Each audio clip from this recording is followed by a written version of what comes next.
very small pores, particularly the bulk properties such as the molar volume and surface tension. This whole aspect concerned with absorption of vapors in sphere packings has been a topic of considerable interest over many years.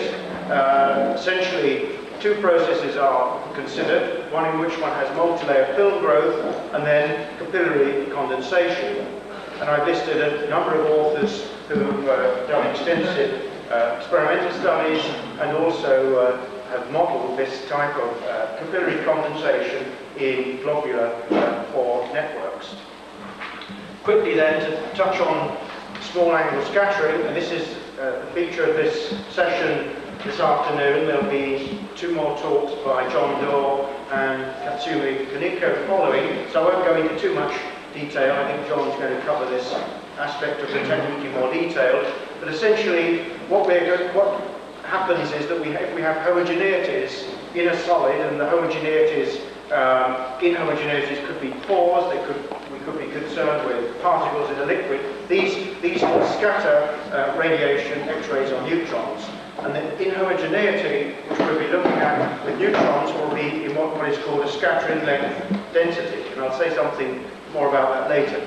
Essentially, we can get information about the size of the inhomogeneity in the low Q range, that is where the angle theta is quite small, and one can also probe details about the structure of the surface in the high Q region, and the familiar this is known as the familiar Porrod law region. We'll be considering special cases of scattering then from ordered particle systems, and these will be packings of monodispersed spherical particles which derive from oxide sols, which have been used to make gels, porous gels. And then the intensity will give us information about the size and shape of these particles or inhomogeneities, and furthermore their ordering, the way the particles are structured together. And I think Jeff Mason touched on this in considerable detail this morning. So we get scattering, which is dependent on these two terms, these two contrasts between the continuous medium and the solid, the void, and we have scattering which is dependent on the size and shape of the particle and the way the particles are ordered. Now, with neutron scattering, we've got the ability, if we have particles in a liquid, water for example, to change the scattering length. We can change the contrast by changing from H2O or to D2O. And it is this feature of neutron scattering which is important, because these are the scattering lengths, and you can see that for water it's nearly zero, and for D2O it's large, it's much larger than for these two corresponding oxides, silica and ceria, we'll be considering. So if we have a mixture of H2O and D2O of appropriate volume fraction, I've given these two here of matching 61% and 75% for silica and ceria, we will see we should in principle see no scattering. And that's essentially what we've been trying to do. If I could have the first slide.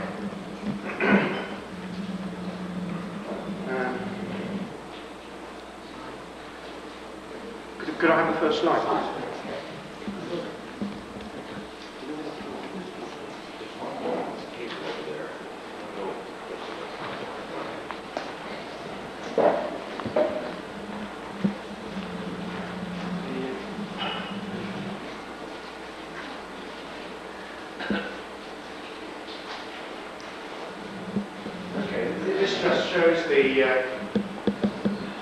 Process of the two processes of sol gel and gel precipitation.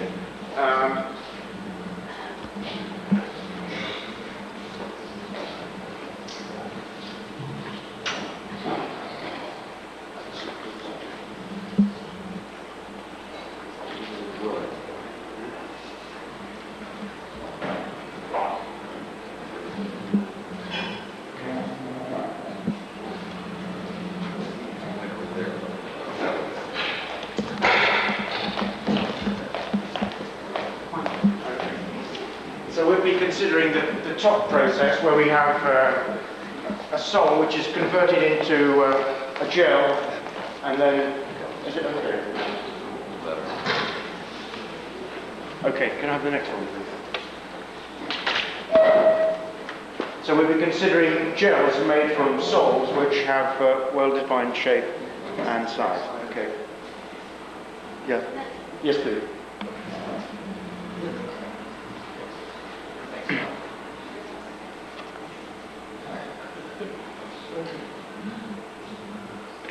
Can you change it? La siguiente. And these are just shapes, these are gel shapes which can be formed. Okay, next one. And so what we're interested in is the structure of this gel, the pore structure of the gel, and that can be derived by knowing details about the size and shape of the colloidal particles and the way they pack together in the gel. Next one. And these are just showing silica, colloidal particles of silica, which are shown schematically then in liquid phase, packing down to give a gel. And if we have the next slide, we can derive details about the packing from neutron scattering as we go through this process of removing the water as we dry the system. So we're measuring intensity here. This is effectively the scattering angle, and you'll see as we go up in concentration, as we form the gel, these are results for cerium oxide gels. We see these peaks, these interference peaks, shifting to higher values of Q. Next. And this is similar behavior for silica. Here the particles have a diameter of around 160 angstroms, and these peaks are characteristic of short-range ordering. Okay. And that ordering we can go into detail and derive the mean separation between particles as we go from the sol to the gel. This is the distance between particles. This is the rate of distribution function. Okay.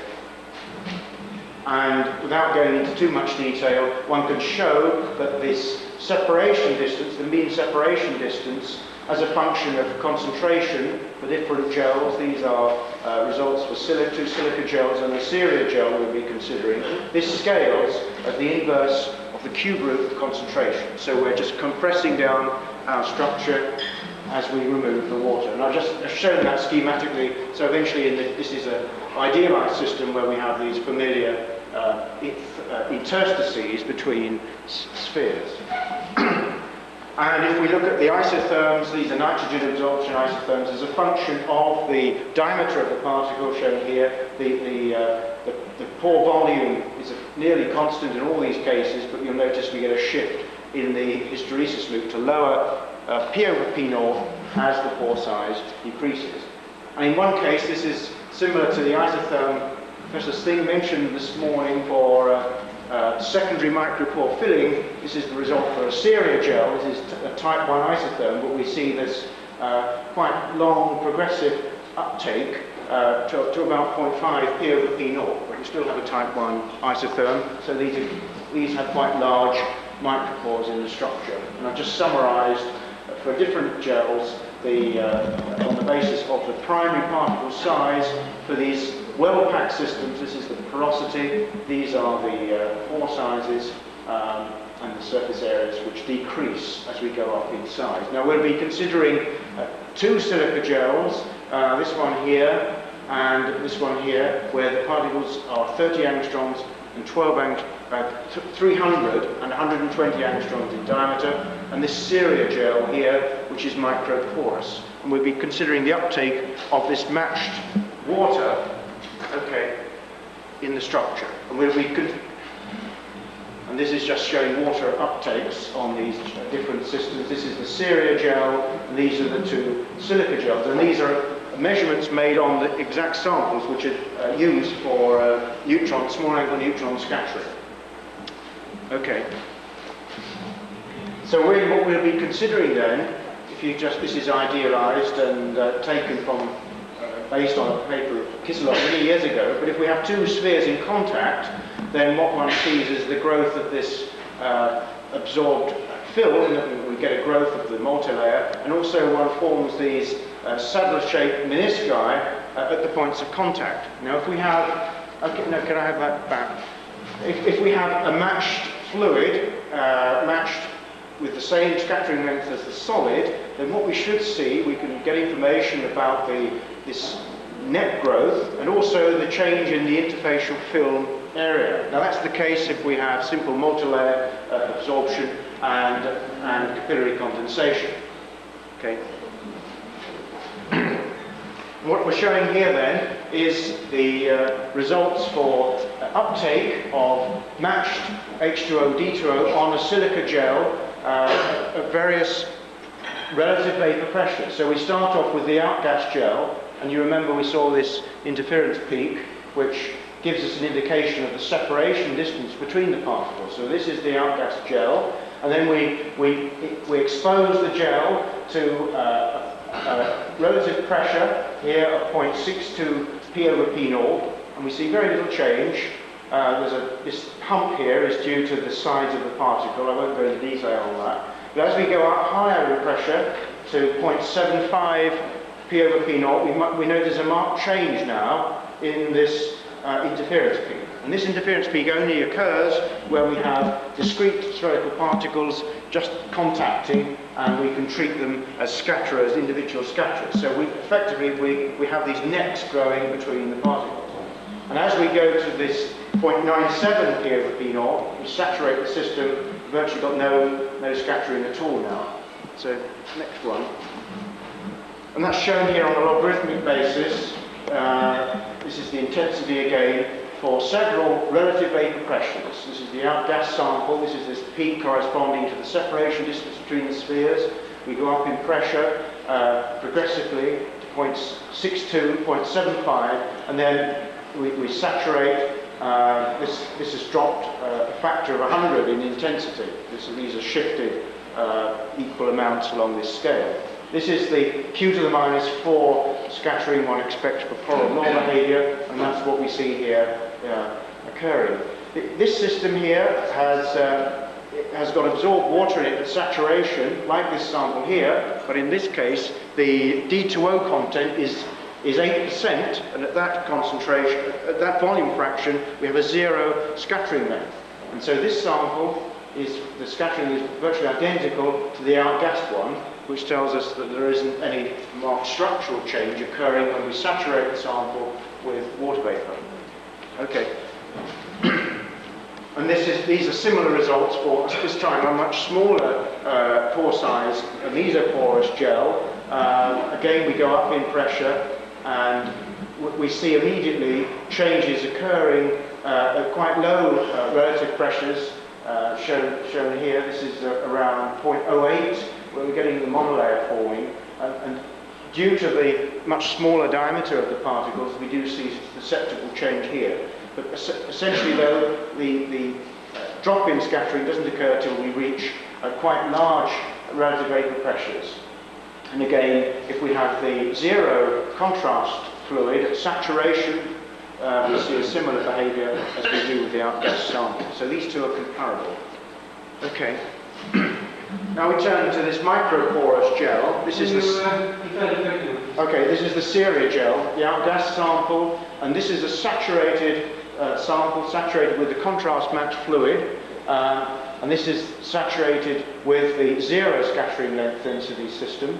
These two are very similar, but in this case we do not match out. And so, in fact, what we're seeing here is a fluid in the pores which has a scattering length density which isn't matched, although it is matched where we look at the sol in a liquid. So the density of the sol fluid in this case is less than that of the bulk.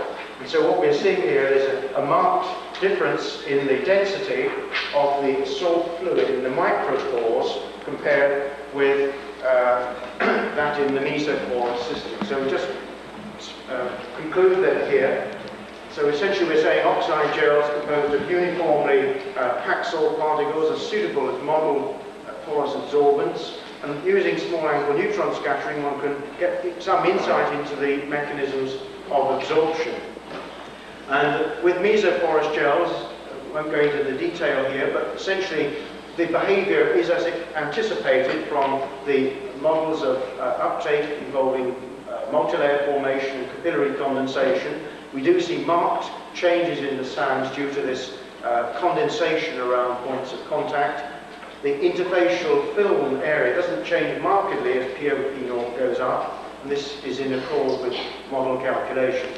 However, for microporous gels, the behaviour is anomalous, and this occurs when we have volume filling, and we see quite clearly that the density of the sorbate, which here is water, is appreciably less than that in the bulk.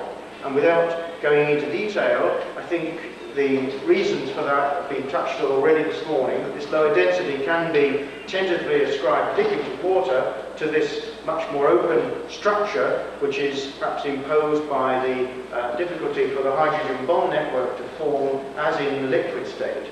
So the packing, if you like, of the water and the type of state of the salt fluid, the sorbate, is totally different in a micropore. I think at that point I'll stop there. Thank you.